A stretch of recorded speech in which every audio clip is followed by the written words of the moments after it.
خبر خوش از ویزای بشردوستانه برزیل. قسمی که در جریان بودین 3 نهاد از طریق دولت برزیل معرفی شد.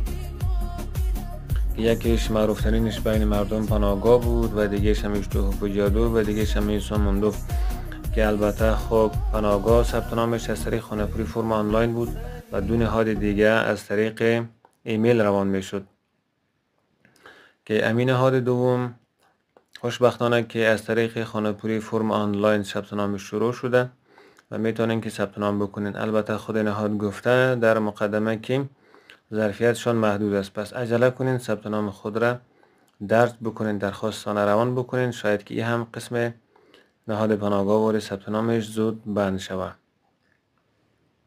و